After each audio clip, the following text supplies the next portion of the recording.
Hello and good afternoon. Happy Friday, Facebook friends. Hello, everybody. This is Amanda Team and Tom Leahy from OptimumEd. I'm Leahy. And I'm Amanda Team. Yes, and we are enjoying this nice rainy Friday. And is it raining? It is. It wasn't when I came in. Oh, it's already sprinkling now. Yes. So okay. Nice rainy fall day. That's what fall is all about. So so I wanted to take the opportunity to thank all of the veterans because we're coming up on Veterans Day. We are on Sunday, and so thank you to all of those who have served for our country. Really appreciate and thank you very much for your service. And Tom, thank you for your service because our Tom You're here welcome. is retired Army, spent 20 years in the Army, and I did. Is retired veteran. So thank you for your service. Yeah, really appreciate it.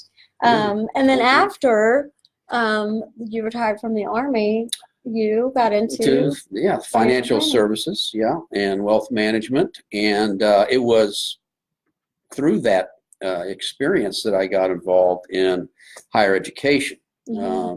Almost as soon as I became a financial advisor, I had a couple sit across the table from me, and I probably could have answered any financial question they had, except the one they did, and that was, can you help us financial aid, filing the, it was forms the forms and all that, and I said, geez, that wasn't on the exam.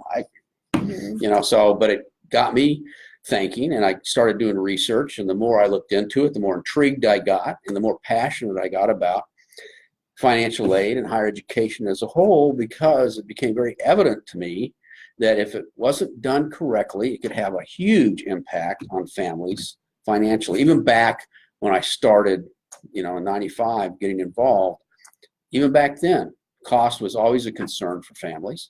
And, the result, oftentimes was not positive for the student financially as otherwise, because there was no planning.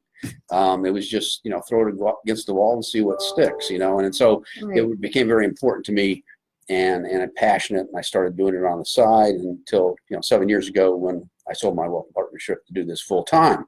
That's so how important you saw firsthand the impact that financial aid and financial aid planning or lack thereof had on the overall financial situation of each individual family. So and planning is so important. We talk about planning when we talk about, estate plan. We talk about, retirement planning and all this, and how important that is.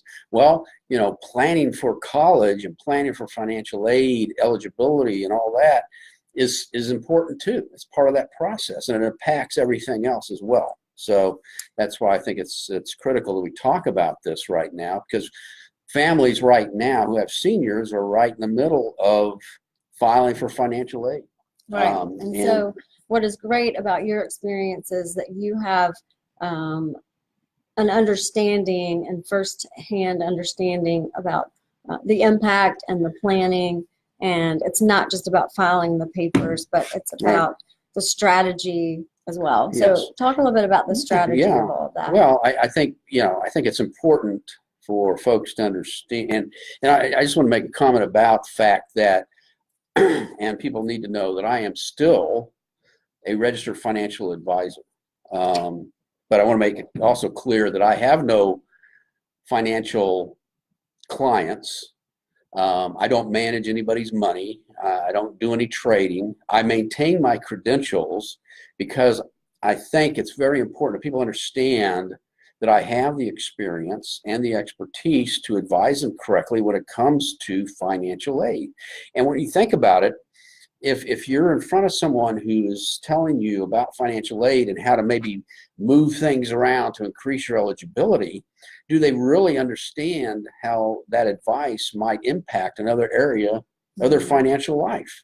And so as a registered financial advisor, I maintain those credentials because you can be comforted in the fact that I have a fiduciary responsibility to people who I advise. It's not that you are giving financial advising.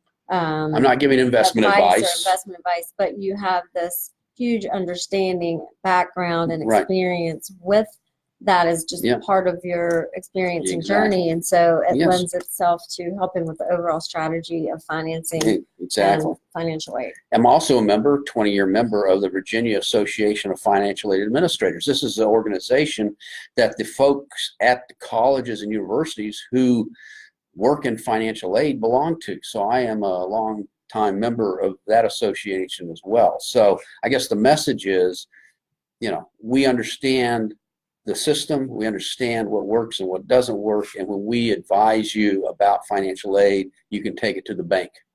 So it's the planning and the filing, not Right. just the filing of the paperwork, but the whole planning that goes. If you don't look at the situation ahead of time, if all you're doing is filing the forms, you're missing the boat, because we really need to understand how things impact financial aid eligibility or not.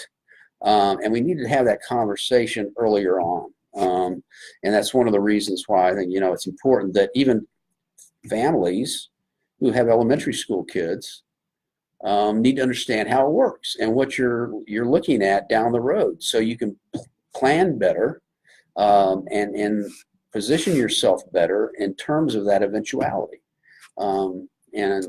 So 529s, it's a big conversation. How do 529s impact financial aid eligibility? How are 529 distributions, how do they affect financial aid as you move through college? All of this. So Tom, tell us a story about someone that you have helped that has